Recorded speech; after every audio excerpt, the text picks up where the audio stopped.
Hello and welcome back to the Comic Lyra podcast. I'm Ryan, also known as Comic Stan. I love comic books. My co-host loves regular books, but I make him read comic books and then we talk about them in depth. And with me, as always, is my aforementioned Latvian co-host, it's Jamie. Latvian is the home origin country of one Doctor Doom. And it's funny you should mention Doctor Doom because this is a Doctor Doom episode, essentially. Is it? Yeah, we're doing Doom from 2004, a little one-shot, which I think might be a first for us, covering a little one-shot. Yeah, so my experience of the kind of vibe of a one-shot is that it's something I would run for my friends and we would get together and eat junk food and pretend to be wizards.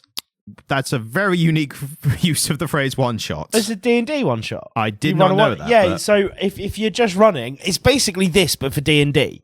And so you call it a one-shot campaign, and you all just get together, you make a new character just for the thing, and then you just play one contained story of D&D. Well, this is kind of what we're doing. This is kind of like that, only I don't get to pretend to be a fucking wizard. No, but I am going to pretend to be Doctor Doom, so if it's all right with you... Go on, do it. Richard, damn you.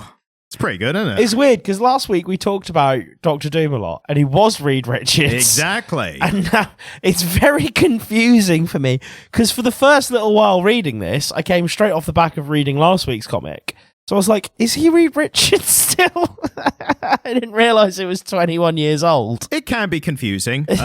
Yes, this is original recipe Doctor Doom, right? Who I happen to know quite a bit about because I've been making a Doctor Doom themed video, which probably is out by the time this comes out. I reckon. No, Ryan, you've yeah. not been making YouTube videos, have you? I can't stop. It's an addiction. Is it a problem? I've only made 3, but you know how it goes.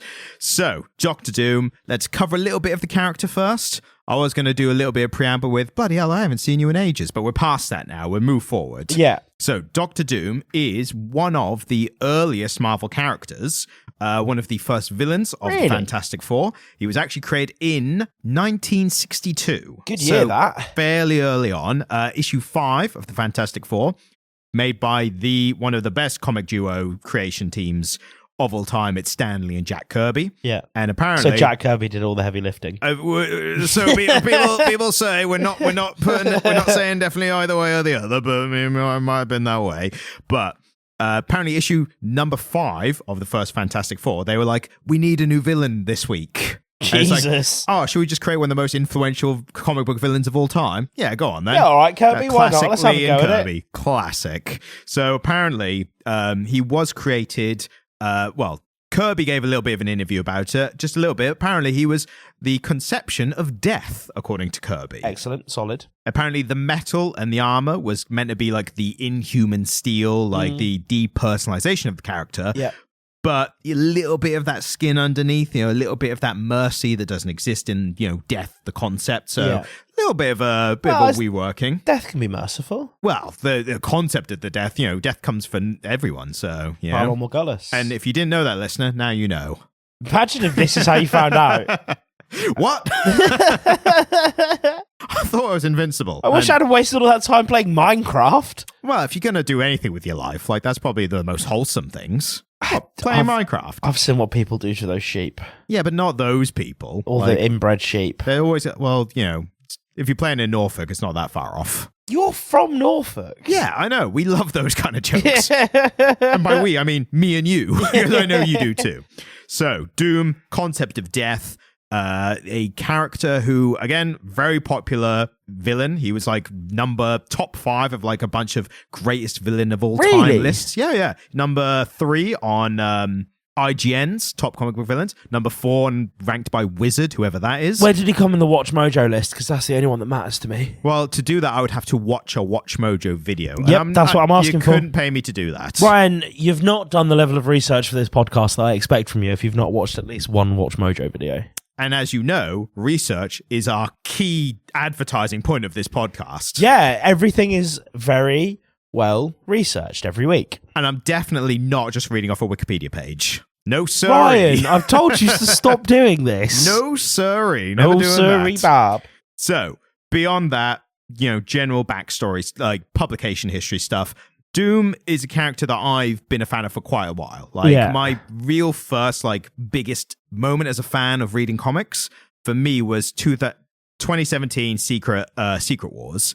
And the moment in there, that whole thing is Doom basically becoming God Emperor Doom, right? Okay. So for that character, he means something to me, which I think, because of just how long he's been around, probably means different things to other people, right? He's all things to all men. Well, maybe. But for me, the character, and like I'll say this stuff, and there'll probably be some people who are like, actually, he wasn't like that in this issue, which, again, love the energy, or love that energy in this podcast. You know, we can't get enough of it. Because what's interesting is if my perception of Doctor Doom now is very heavily coloured by the current Ultimate Universe. Which is a bad place to start. Because it's not Doctor Doom, is it? So what is Doctor Doom's non-superhero name? Let's start there. I know nothing about Doctor Doom. So nothing. The character was born Victor Von Doom. Victor Von Doom. Victor Von Doom, yes. Fucking Kirby and Lee strike again with the alliterating names. It was the 60s. That was how it was back then, wasn't it? The swinging 60s in New York, baby. And Doom as a surname to become the character Doctor Doom. They tried to, in the 2015 Fantastic Four film, they were like, actually his surname's was it Domachev or something like that? And the fans were like, no, boo, change it back. We want Doom. We want it to sound stupid because that's what we're used to. Yeah. And again, I'm that man fan. Babies. Yeah, I'm that fan. I'm like, look, it sounds ridiculous, but also it's his name. Like, we can't change it now. It's like Mr. Freeze, the Batman villain. His name is Victor Freeze. Like, what are the odds that someone whose surname is Freeze would become a cryogenics expert and fall into the vat and become a Iceman, you know? It's that kind of logic, which you just got to say, it's done now, we've established it, let's move on. It is what it is, yeah. Exactly. So Victor Von Doom, actually born of Romani ancestry. Yeah. And because you said Latvian. Latveria is a fictional country. Right. I didn't know if you were just mispronouncing Latvian. No, but that's the thing is I saw a clip of Stan Lee like talking about like the creating Doom character. This was ages ago. This was not even research. This was for fun, you know? And he's just like, Jesus, Ryan. Your idea of fun these days, mate. We could go toe to toe on that. Look, don't you challenge me. What am I up to that's otherwise boring? Otherwise boring? Have you not watched like entire documentaries about like really asinine subjects? No, they're all fascinating subjects. To you. I just listened with glee to a 3-part episode about the 1968 presidential election in America, and it was one of the best things I've listened to all year. And I listen to our podcast every week. Ladies and gentlemen, I rest my case. So, that's interesting. Fucking Martin Luther King and Bobby Kennedy got shot within like months of each other. Yeah, I get it's one of those things that should be interesting to people if you want to be learned and know about the world and stuff. But also, if you said to someone on the first day, it's like, what do you do for fun? It's like, I listen to a podcast about 1968 American elections. They're like, okay. I must admit, my girlfriend knows I'm a bit of an odd cookie. And she's there for it. She'd have to by now. Well, yeah, right. And even she was a bit like, is that what you're up to, mate? Yep. And that's true love. Do you want to listen? Nope. So Stan Lee, talking about creating the character, he generally had the goal to say, he was like, so I thought, what if I invented like a Eastern European country? And then I thought, Latveria, that's a cool name. And I'm literally watching it like, you just butchered Latvia. Like, come on. Like, let's not pretend it's not what it is. Look, first the USSR butchered it, and then you did. Yeah. USSR, Stan Lee. That's the order. That's grim. I don't know if we can leave that in, Ryan. It's not recent. It's not too soon, is it? I mean, it's kind of still happening, bruh. Yeah, Stan Lee's running rampant. I mean, his ghost is. Good joke. It's like a Force ghost. So. Oh, Matt, what would a Stan Lee Force ghost think of the current Ultimate Universe? I can quote exactly what he would say, and I'm 100% confident on this. He would go, Excelsior, and then just disappear. Yeah, that is what it's what he did. So. What is the Excelsior thing? It's just his catchphrase. Oh, I think it was probably from one of the comics he wrote, I assume. Sounds very Thor-y. Yeah, probably. Yeah, something like that. So, Doom. He was Stum. He was just his new name. He was born to a baron, Baron Doom, just running in the family. His mum was a witch who was very, very magical and loose origin because it's been told a bunch of times. She got kind of captured and I think killed for like, being a witch at the time. As they did. The Baron was like, you need to fucking leave because if they find out she's got a son, they're just going to do the same to you. Yeah. So Doom had to hightail her into the Latverian forests and kind of live out there with like whoever was kicking around there, was animals or forest people, what have you. And then at that point, learn all the mystic arts of his mum. Was also a bit of a genius. Then he kind of led to a bit of rebellion against the Latverian dictatorship that was going on, bit of guerrilla warfare kind of stuff. Nice. Got kind of known about it kind of, throughout the world, like, hey, this kid's like leading these rebellions or whatever, which led to him getting offered a scholarship to a New York university to, get like a proper degree and stuff. Yeah. So he comes over, he's like, I'm going to fucking ace this because I'm the smartest man in the world. I'm probably the smartest person who's ever lived. Don't tell me he meets Reed Richards at university. He meets Reed Richards at university. No shit. Is that how deep that hatred runs? Exactly. He's like, Reed Richards was the cool kid at uni. Not just the cool kid, the smart cool kid. Doom's like, well, I'm the smartest, actually, so I don't even need to be cool. And Reed's like, hey, man, I think you've got some calculations wrong there. I could help you out with it. Like, really? Like, no. Doom's like, absolutely fuck this guy. Like, I hate him. And So there's a lot of fun and interesting ways that superheroes and villains sort of come to dislike each other. Often, they're not known to each other until they're already kind of balls deep in their hero work or their villainy. But this one is just like a deep personal vendetta. I mean, to be fair, that is a staple of some of the relationships. Like, they were friends beforehand, and now they're enemies. Like, Spider-Man's got loads of those. It's like, yeah, I suppose. I knew you when you were right, and now you're a bloody villain. Like, what's going on? Yeah. So this was one of the originals of those kind of relationships. And it really speaks to the Doom character. Because like I said before, people have different interpretations. Like, they take what they like and they ignore what they don't like. And that's, everyone's got their versions. Yeah. For me, Doom is really encapsulated by his huge ego. He believes he is the smartest, the best, the strongest, he's the best of everything. But really, that's a cover for his crippling self-consciousness and his hence the mask. Well, that's the physical metaphor for what we'll get into. But yeah, the fact that he's like, oh, I've always been the smartest person by a lot for my entire life.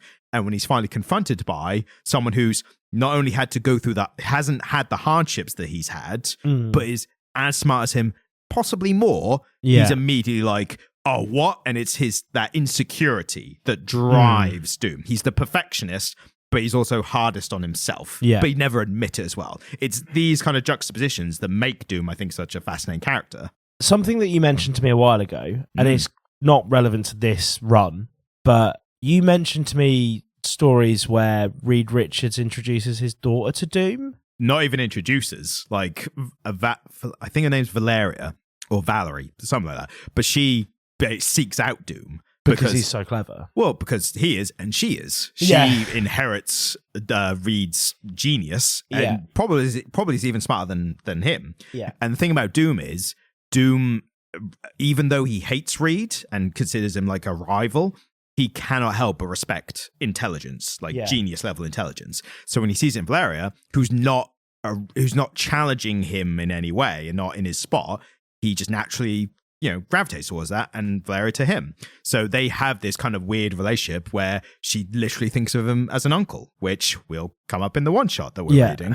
But yeah, it's fat that's prime Hickman stuff, who I think has written the best. Hickman write that? Yeah, Hickman wrote the one shot we're reading, and he I think has written the best Doom Fantastic Four relationship. So I'm going to be honest with you, I didn't think much of the story. Well, before we get to the story, one thing which you mentioned, the mask. Yeah. The key thing about Dr. Doom is what his face looks like. Because he's super disfigured, right? Well, that's the question, isn't it? And that's what someone made a video about, which hopefully is well received by the point that we're talking about it now. But not that you'd know who made that video, Ryan. No, just maybe a comic stan of some kind. So Doom he's meant to be disfigured under the mask, and that's why he wears it. But the reveal, the first reveal from, I think it was Jack Kirby, kind of pioneered this early on when his origin was first kind of shown. His face, so he is conducting an experiment in college. He's trying to contact his witch mum in hell, right? Cool. And standard stuff. Yeah, standard college stuff. And Reed is like he's looking over the stuff when he's like out of the room, and he's like, Doom, I think you've generally made like a little mistake here. I wouldn't do what you're doing because I think it's going to go wrong. Doom's like, I'm not going to listen to you. Get the fuck out. Just going back to what you said, by the way, standard college stuff, that's a joke. I saw shit equally as weird. I mean, I did a liberal arts degree, so I was hanging out. Well, that doesn't count, does it? Well, I know it doesn't. Well, I say a liberal arts degree. It's a literature degree. I have an English degree. Yeah.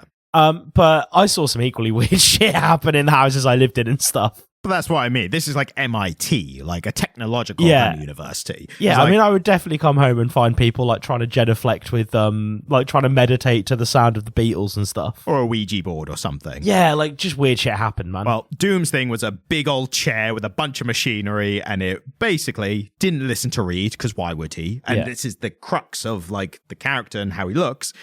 The whole thing explodes. Yeah. And he's disfigured, or is he? Because the disfigurement later revealed, like, after Kirby. So Kirby he's disfigured. He hates how he looks. Because he's a perfectionist, he doesn't want anyone to see his face now. So he goes to Tibetan hill, the mountains, and forges an armor and becomes Doom from then on, right?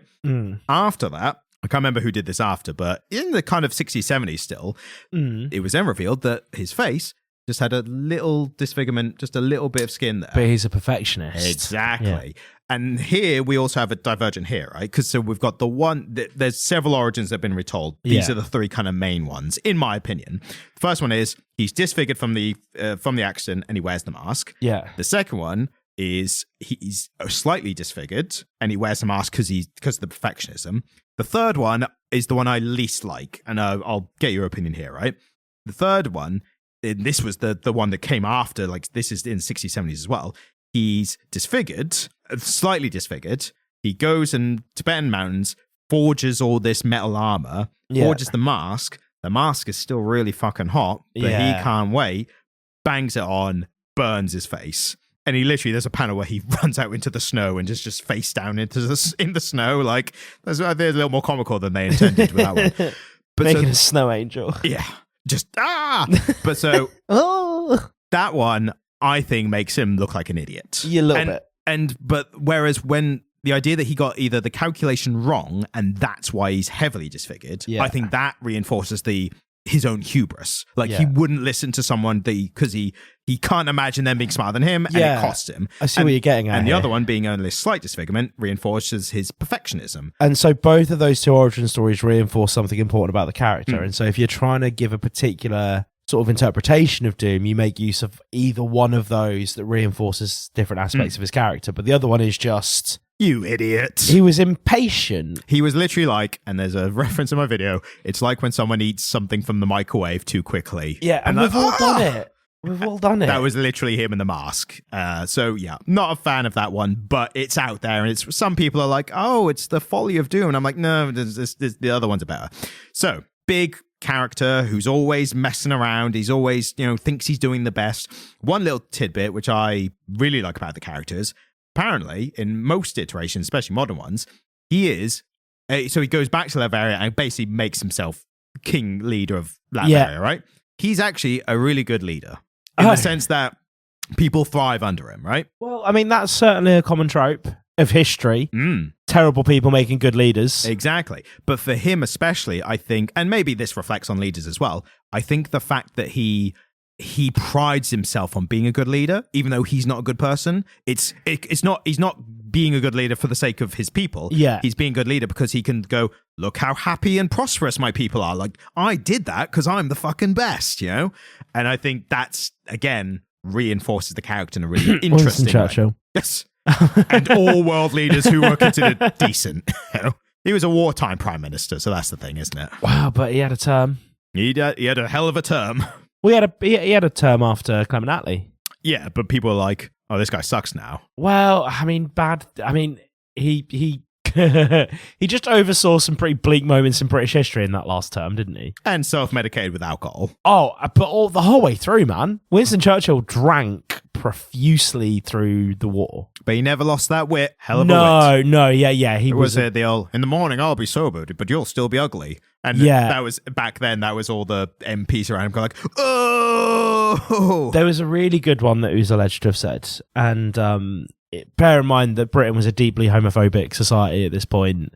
Being buggery was punishable with a very long prison sentence at this point in British Oscar history. Wilde style. Yeah. Well, no, that was public indecency. The buggery laws weren't quite in yet. But specifically by the 1940s, buggery was enforceable by law. Right. And somebody ran into Winston Churchill and said, "Oh, one of the Queen's Guard was caught having sex with somebody in a bush last night." He went, "Last night? Bloody cold last night."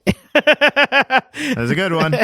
As much as I detest Winston Churchill, he did have a fantastic wit. Game, respect, game, you know? Yeah, real recognise real, you know? And that I will put on the Timecodes as the buggery tangent. The buggery tangent? Maybe. We'll see. Maybe that, I don't know how YouTube will feel about that in the description, but who cares? So, now, current Doom, he's been powerful. He's been a god. As I said, 2017 Secret Wars, he was God Emperor Doom. He had all the control, and he went, I'm not actually that fond of this now, actually. You know, the whole, you get what you want, and then you realise that isn't actually what you wanted. You realise that the real treasure was the friendships you made along the way. And he didn't even have that. Exactly, that's the problem. God, I should look up her name, because I'm saying Valeria. Valerie, why don't you come on over? It's actually in the Doom. It's in the comic we'll be talking about. I think she's Amelia, isn't she? It's definitely not Amelia. What if it now turns out to be... We should just leave this in while we work it out. Yeah, all the silence and everything. And just us riffing on Amelia and Valerie. Miss your ginger hair, shopping everywhere. It's Valeria. Valeria. So I got that right. So yeah, apart from Valeria, he's got like no friends. But he's got a lot of subjects and he's got a lot of Doom bots. And that's kind of what made him like especially like liked as a villain. There was a constant running gag in like Fantastic Four comics and even the cartoon from like the 60s where they've beaten him, they've defeated his plans, whatever it is, and they confront him at the end and they're like, it's over, Doom, like we've cornered you now, there's nowhere to go. And then it turns out it's not him, it's a Doombot. Right. And that was constantly running to the point where it just became comedic. But it's like, of course he wouldn't be there. Like, he can make robots, like, and you can't, you know, there's no face behind them, you can't see the face behind the mask, so just makes a bunch of Doombots. And it's like, oh, we've got him now. Bot, it's that that princess is in another castle. It's like, Doom's not here, man. This is a robot. Try again next week. But, you know, classic Doom. So one thing I really want to, because he's big science, like, he is big science. He's big in the science as a kind of villain, you know, robots and technology and all that. But in the comics, he's also master of the mystic arts as well. Yeah. I really hope they do something in the MCU, because he's bringing in Robert Downey Jr., he's playing him. I've got a video about it if you want to see it. Do we not think, though, that he's just going to be playing Reed Richards' Doom? Oh, no. He has said in a podcast, maybe take with a pinch of salt, but he did say him and Feige talked about it and they said, let's get Doom right. Let's get Victor Von Doom right. So they said that. Robert Downey Jr. went on a comic book podcast that wasn't our podcast. Oh, no, it was a Hollywood Reporter podcast, so far less esteemed. How are we not getting these people on? Yeah, it's all a big clique over there, you know? Like, they all know each other and they're really insular. Like, I know. If anything, we're too real for them. I think that's it. Like, they couldn't handle us. Do you know what the worst thing is, though? We'll say this shit and then we'll get a tweet from fucking Ryan Reynolds. We'll be like, I heard you didn't get Downey. Oh, come on. And he'll just be at a Wrexham game and he'll fucking turn up to your flat and like say hello to the dog and be really funny for a bit. I don't think I could speak. Like, I'd be so starstruck. Just the erection that you'd have. I'd be the woman from the Victorian times. Oh dear, I got the vapors. Like, I just Darcy. Yeah, exactly.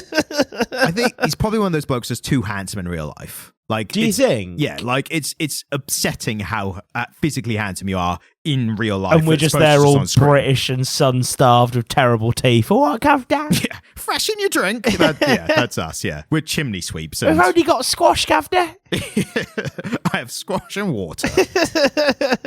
So yeah, Ryan Reynolds, open invitation. Come on whenever you like. We'll even do Deadpool again. Well, no, I think it'd be much funnier. I think it would be so much funnier if we got Ryan Reynolds on and then only wanted to talk about Green Lantern. Oh, yeah, that'd be, do a Green Lantern comic. That's a great idea, actually. Like, no, because he would be more into that. He would find that more funny. Yeah.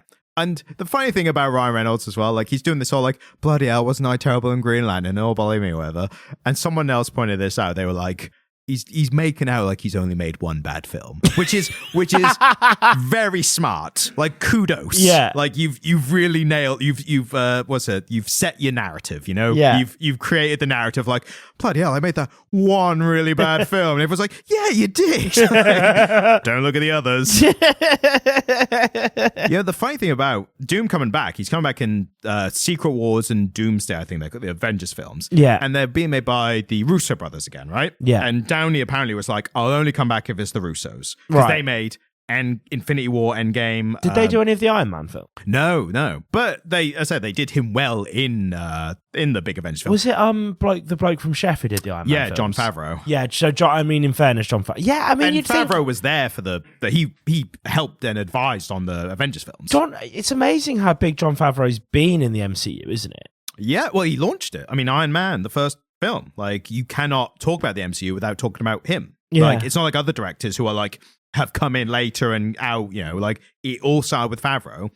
And even though he stopped directing, he's always been there. Like, you know, he's been like advising and helping out, and you know, he's always there. His character, Happy Hogan, like, stayed in it for that reason. So, but what I thought was interesting is looking at the Russo brothers, like, they've made some of the most profitable, like, blockbuster films of all time with the Avengers films, right? And then they go off and do these other projects, and no one talks about them at all. What have they been working on? I couldn't even tell you. Like, that's the thing. They made one film I remember called, I think it was called Cherry, starring Tom Holland, and I think it was about like a guy with PTSD, like soldier with PTSD or something. I'm butchering it because I don't know. But my point is, the fact that I don't know, and most people don't know, it's crazy. That, again, they are the directors of some of the biggest films of all time. And then people are like, oh, what they do outside the MCU? People are like, I think they've done some projects. Yeah. And it's just so weird that, like, that difference in, like, reception and for their scale. stuff. Yeah, because it's like Spielberg. Like, he didn't just, like, make great films and then, like, what's Spielberg doing? It's like, oh, he's doing some bollocks. Like, it came out, no one gave a shit. Like, that was consistent after he was established. Yeah, after E.T., people consistently wanted to watch everything that Spielberg made. Tarantino with Pulp Fiction. Like, once they were there, they were always on the radar. It's just so weird, the Russo brothers, that everyone's like, what? Is it Marvel? I don't care then. Like, it's just so weird. But I thought that was noteworthy. No, that is noteworthy. It's interesting. I hadn't really realised. Maybe I'll make a video about it. Or someone. Are you just farming our podcast for video ideas now? You mean as of like all of a sudden? Yeah, it's that always have been. It's the actual meme. Like, that's what I started it for.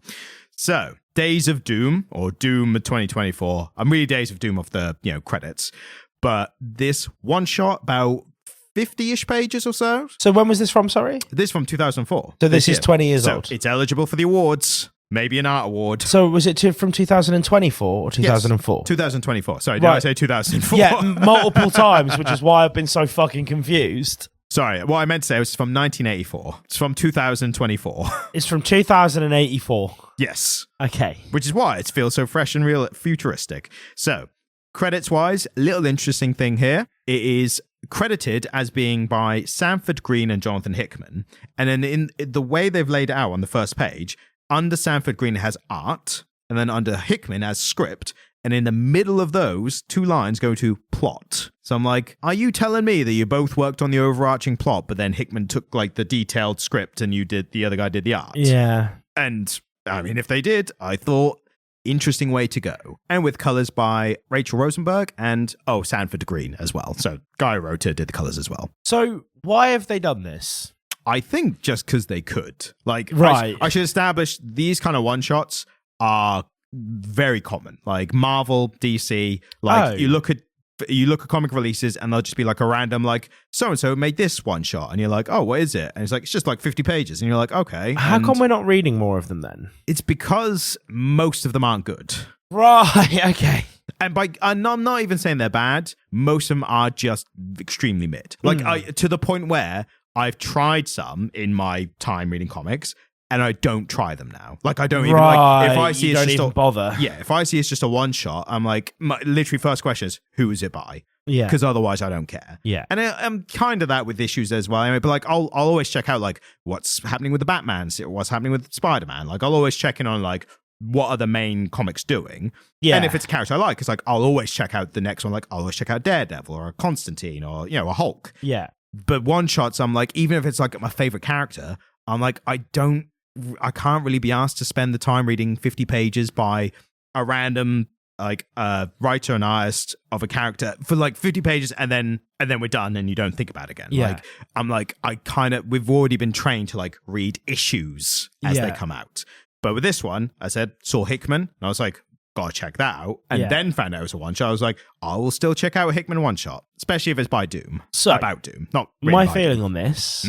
Sorry, unfortunately, the story isn't saying much. No, I think the story is, wouldn't it be cool if we saw this? I think that's like the most we get from here. For me, this was vapid, but ultimately very beautiful. Like Ryan Reynolds, in fairness. Got him again. No, he's never going to come on.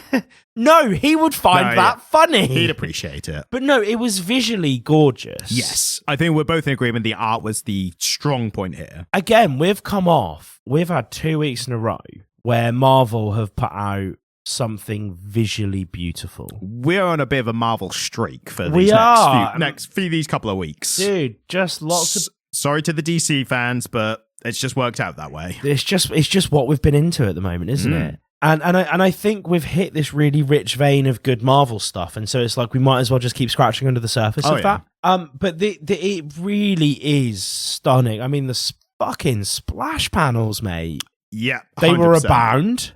There was a lot of them. There was and just they really got to the core, I think, of what. Do you remember that thing that we read that I wanted to read, which was sort of a meditation on what comic books were, and it had that. Yeah, it's like what is art or something. Yeah. Do you remember that? Yes. Which was visually really interesting throughout, and I think it was really challenging for us to review because, to be honest with you, we were quite early on in doing this, weren't we? Yeah, we were underprepared. Yeah, we were underprepared. I think we would have much more established thoughts on it now. But this sort of is completely different to that, but put me in mind of it because, again, the story was a lot of sort of false profundity. Is it for me? Kind of story for the sake of art in this instance? Yeah, because I think a lot of the stuff it depicts is like, wouldn't it be cool if we saw this? Like, I generally think that was the driving force behind the story. Absolutely, and there was a lot of this really heavily abstracted art. And the fact that the writer and the artist worked together on the plot, I think that really shows the plot was, let's see this will be cool, let's see this.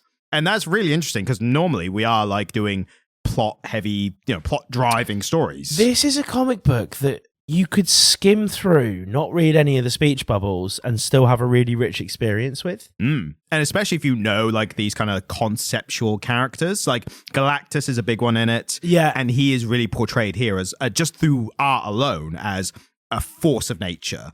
Yeah. Just kind of personified. And he looked great here. Oh, he looked fantastic. I mean, I got a screenshot, and the detail here, it's him angry as hell, which is rare for Galactus because normally he's a very stoic, like, force of nature. But the line work on his face, really bringing it out of the rest of the page. It's visually gorgeous. Yeah.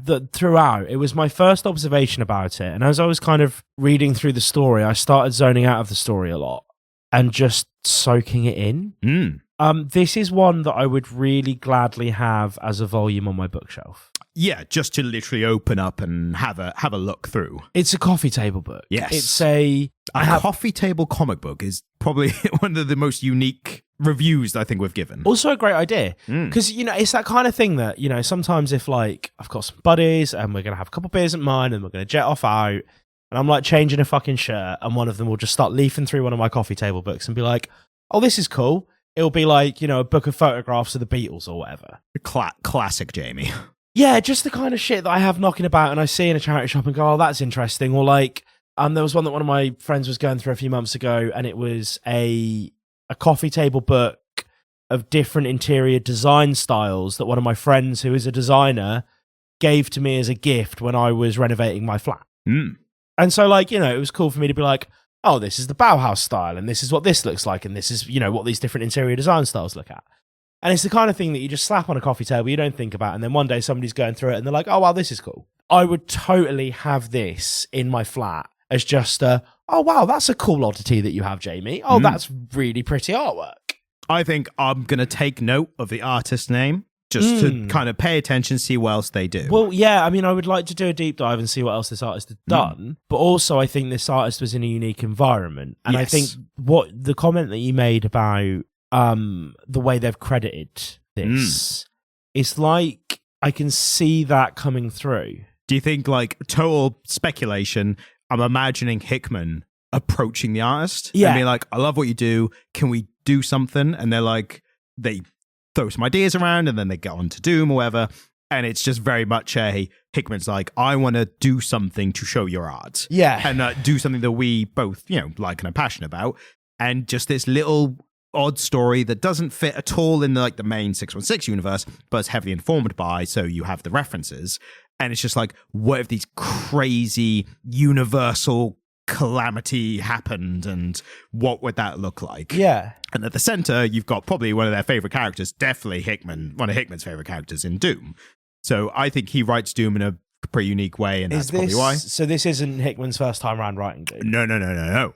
So Hickman did the Fantastic Four run, which I think is the best. And that's, me saying that is potentially sacrilege to some people, because most people, I think, refer to the Stanley Kirby original run, which is really good. Oh yeah, it looks really good. It's like, we've said before about like certain styles or genres, the best version of it. Yeah. And you can enjoy that a lot more. Something it's like that's interesting is because we tend to have a focus on things that are very SEO friendly, let's be frank here, and also releasing right now. We've never done a Kirby Lee title. We've never done an actual comic book that they just worked on together. I'm well aware of that, and that's why maybe there's some ideas kicking around about what we'll do in the lead up to the Fantastic Four film that comes out next year. Oh, is that something we're going to do? Yeah, little tease, little something. Well, yeah, I mean, because again, we've done really early DC. We've done very early DC. We've done first appearance of Spider-Man, first appearance of appearance of Batman and Superman. Yes. And early Marvel with that Christmas special from like the 80s. Not even 60s early. But well, I was going to say, that's not early at all for Marvel, is it? Not comparative. I mean, not compared to the 60s, no.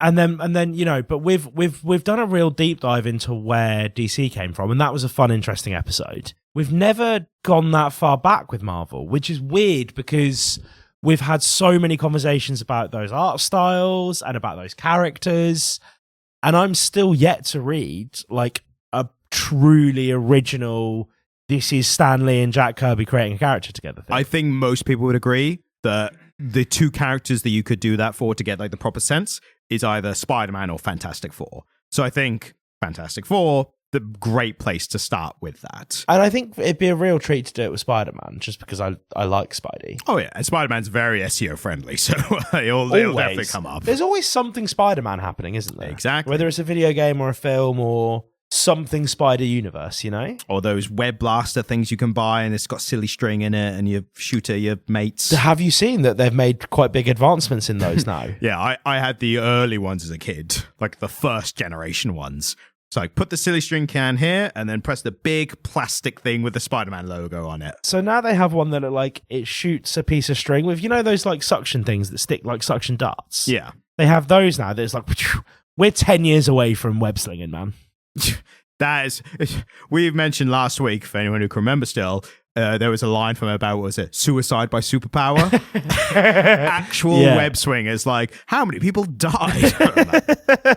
So, one last thing. Me first, baby. Me first. I was going to say one last thing about the art, but I think we're going to be on the art for a bit. I tried to kind of put in my head, or get from my head to my mouth what this style is.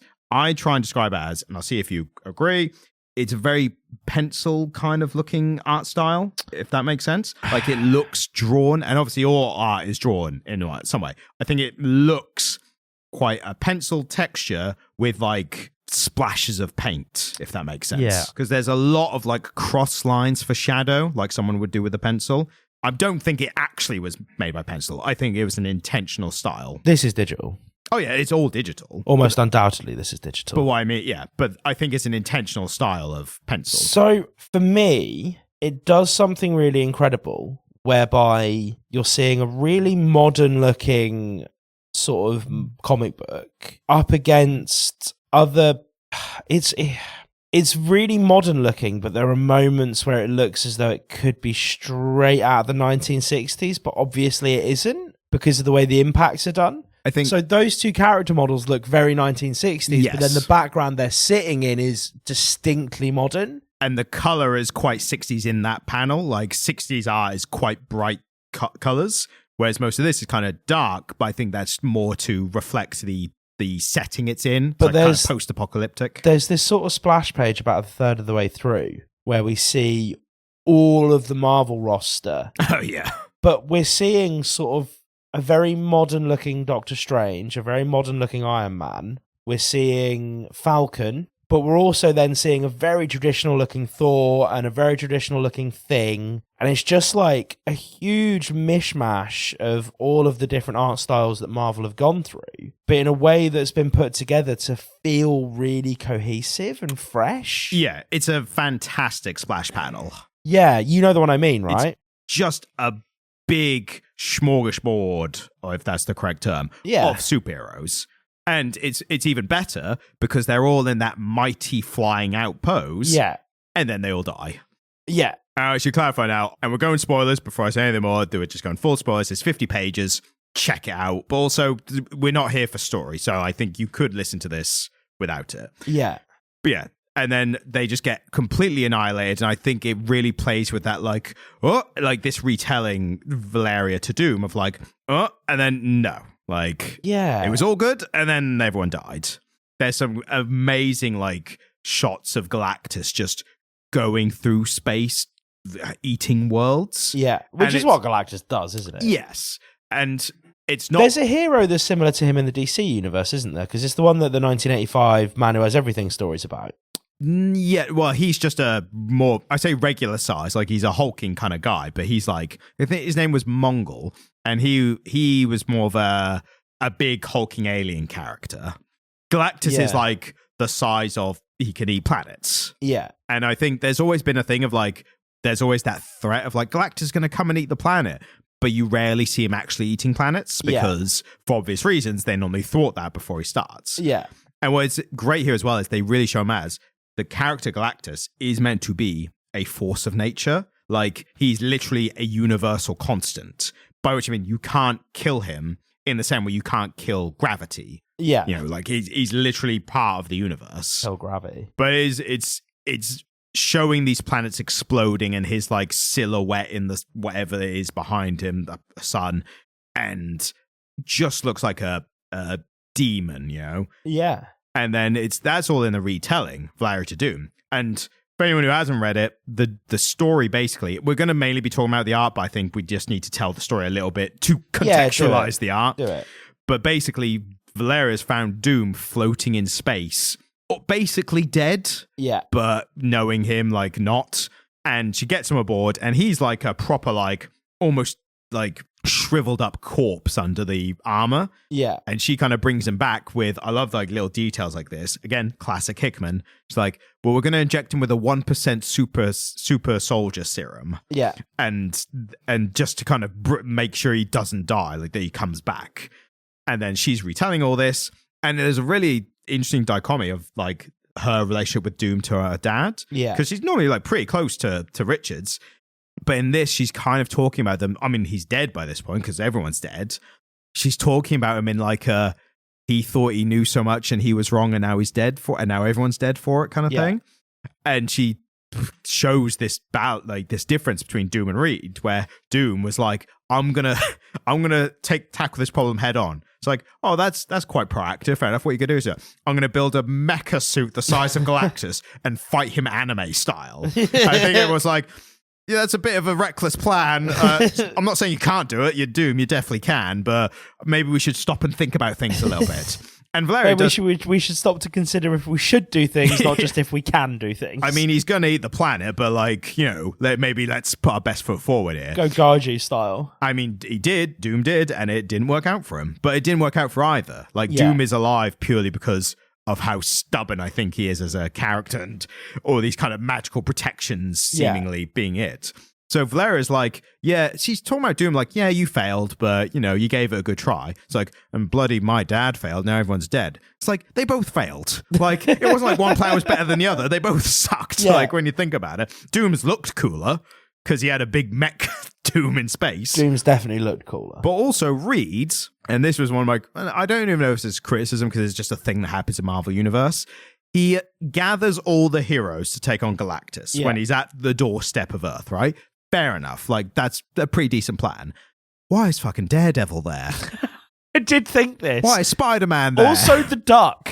The Duck's there. It's literally like you put out a call, like, all heroes assemble, all Avengers. And it even goes as far as to say he even gets all the villains as well. Yeah. Because they have a stake in Earth existing as well. Yeah. And that's a smart move.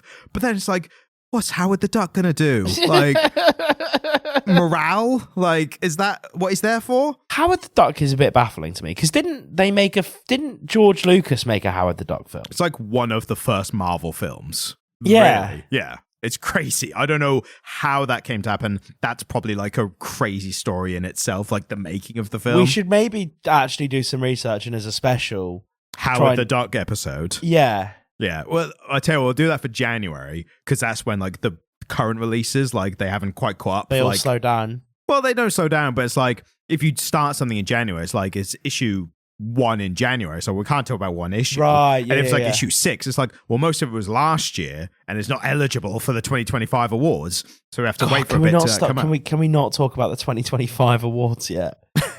All right, we'll skip to 2026 awards. No.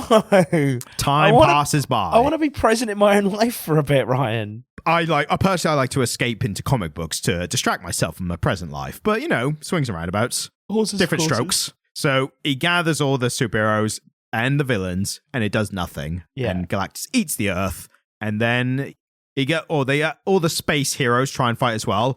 Even worse luck than the Earth heroes, because obviously the Earth heroes are the best. Yeah. So what chance is everyone else going to have? Like Guardians of the Galaxy and a Thor knockoff called Beta Ray Bill, who's got a horse face. Not knocking Beta Ray Bill. Like he's a good character, but he was one of the ones that I couldn't correctly identify in the wedding scene, isn't he? Yes, yeah. Because you were just like, who the hell's that guy? And I was who the fuck is Horse Thor? This will sum it up, this will sum up everything up for you. His name's Beta Ray Bill. What?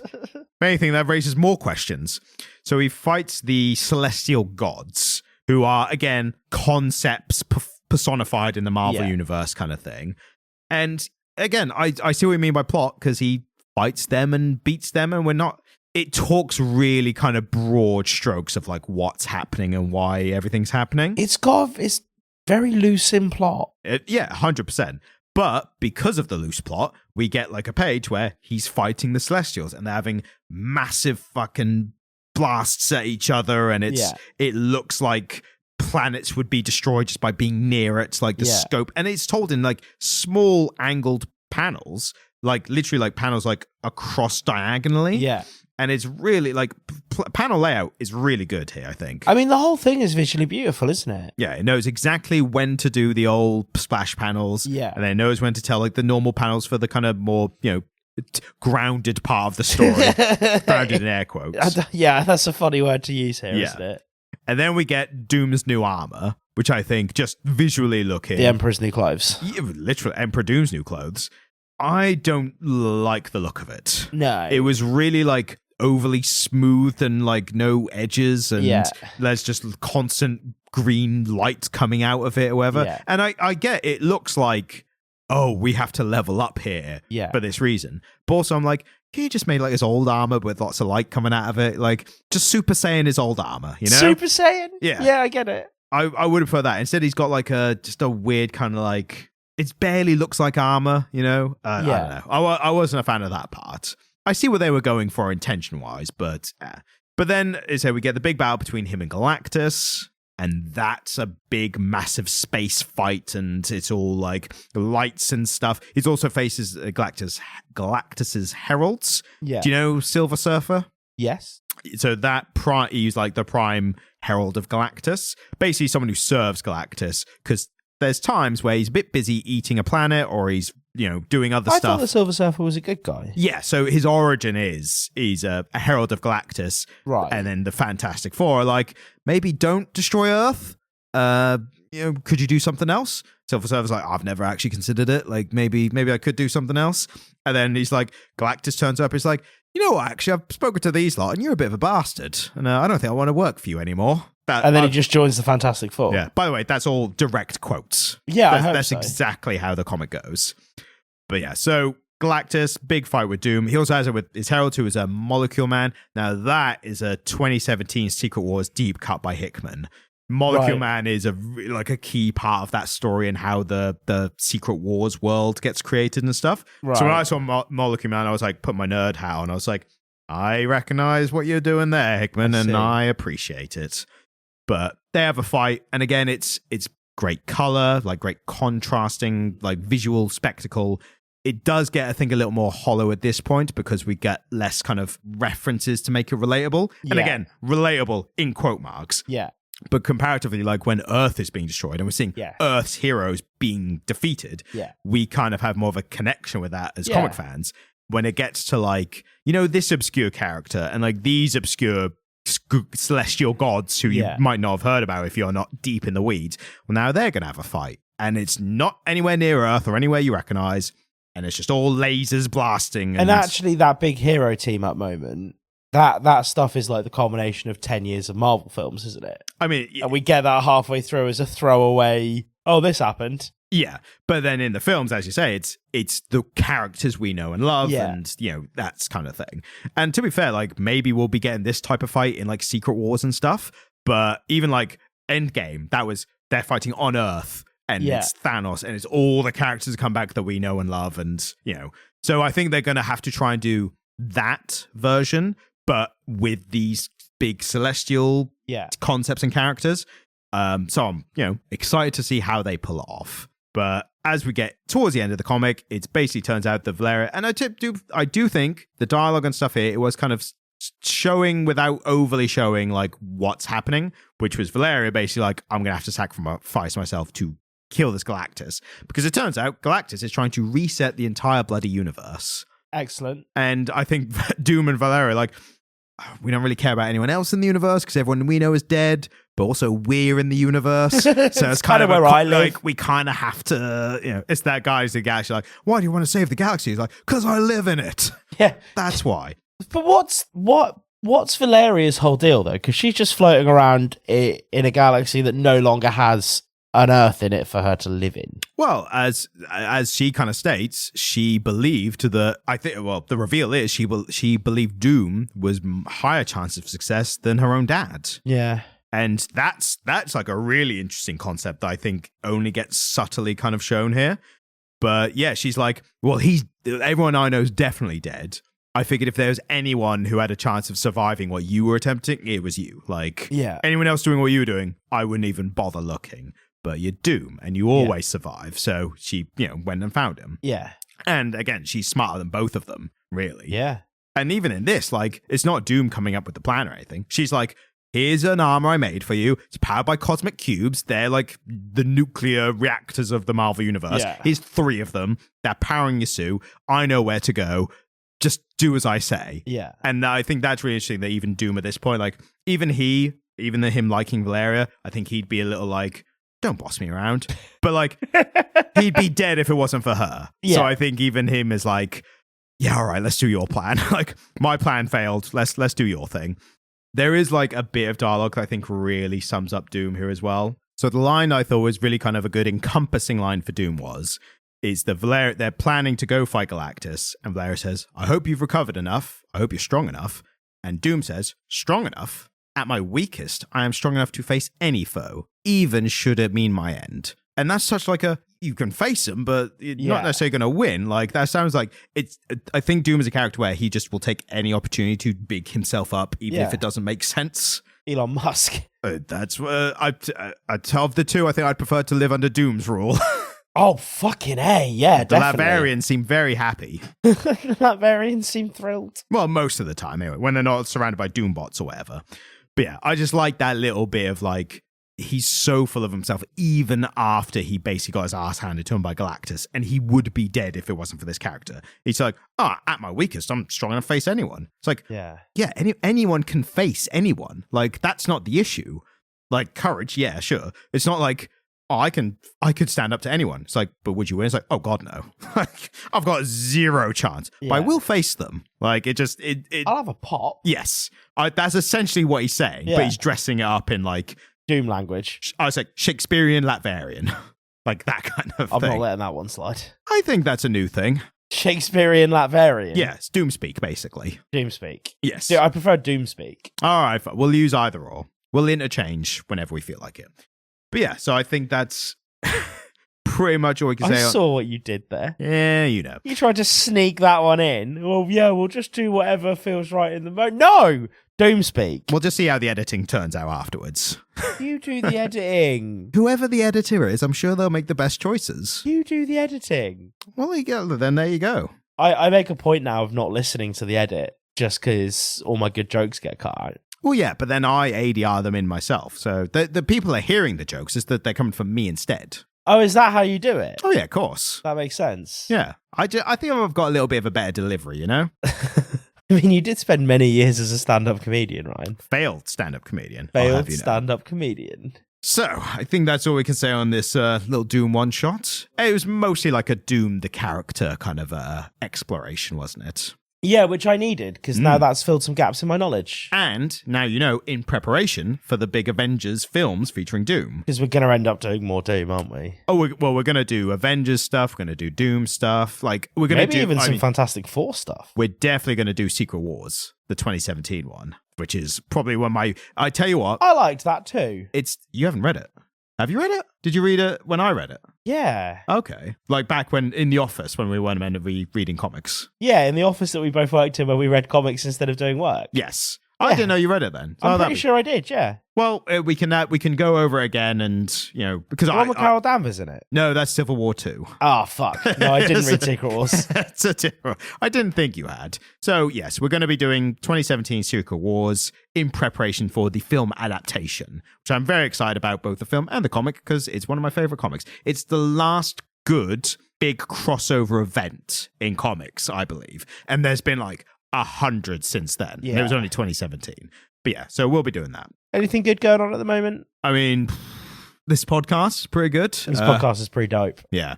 I'll tell you what, next week, I'll just one word clue for anyone who's made it this far into the episode for next week. Craven. Well, like the cereal? Yes. No, you're thinking of Crave, but yes, also yes. Imagine if we just, like, the podcast one week was just us eating cereal. I mean, that's just ASMR at that point. Yeah, we should do it. We should branch out. You know how you come to us? You know how you come to us for this one thing? We're doing this completely different thing. This isn't very entertaining at all. This was all a ploy to launch our ASMR careers. ASMR, yeah. So, now that we've kind of covered that, and we are doing a little short one for this week. We just crossed the hour mark, so that's kind of we've fulfilled our contractual obligations, I believe. We have, yeah, to the viewer, yes. To the listener. They're listeners, not viewers. I hope none of them are watching us. They could be looking at the little bar going across the screen, waiting for it to end. Yeah, I have to listen to this podcast for some reason. I mean, that's a bunch of my friends feel obligated at this point, I think. Hi guys, thanks for listening. Thanks for sticking through. So, normally, other podcasts, I think other lesser podcasts, would normally do this part, some kind of like call to action kind of thing. Yeah, and I'm just not into it, Ryan. Because it's beneath us, really. It is. I mean, can you imagine the gall if we were actually to tell people to go into their podcast catchers and leave 5-star reviews? Like, well, it would just be crass and it would be cheap. The desperation alone. No, it's like, well, I don't know what it's like, because it's something that I would never stoop to. No, and they've always got an email address. And we don't have an email address, do we? No. But if we did have an email address, what would it... I'll probably go Gmail. Like, a lot of people have Gmail, classic. Yeah. So you want to keep it, you'd want to keep it simple. So you'd probably Gmail, created in 2004. Yep, exactly. Learn that at a quiz. And you'd want to keep the prefix quite simple, so it'd probably just be like comicliterate@gmail.com Yeah, if like we the name were of the to have one. podcast, yeah. Yeah. And then we'd be like, oh, please write in and please, tell us what you thought and, give us ideas of what you want in the future and all that stuff. It's really, really, Cloying. really cuck behavior, Yeah, cloying, begging. Yeah. And then, if this was a really cheap podcast, we would take this time to sort of plug our other projects, like if one of us had a YouTube channel, maybe. Yeah, there's always one of them that's trying to get out ahead of the podcast and gets strike out on their own. Like they probably have like a pun name like Comic Stan, or like Comic Sans, the font. That they're trying to do like a Robbie Williams thing. Yeah, and look how it went for him. Oh. Yeah, I know. Who would want to be Robbie Williams? Not Robbie Williams. And for Americans, they're saying just replace Robbie Williams with Justin Timberlake. Yeah. It's the same thing. Chira Timberlake. Yes. But yeah. And then people would be like, oh, please go on see our clips on our YouTube and TikTok and all that bollocks, And you just go, I've had enough of this. Yeah, I mean, because we don't even know what a TikTok is. No, I still think it's a measurement of time. And that's not even right. I think if you were to go on TikTok and search the Comic Literate podcast, you just wouldn't find anything because we're not there. No, and you can try it. I challenge you to try it. In fact, I implore you to try it because we have so much integrity, we're just not there. Prove us wrong. All right, with the bits run its course.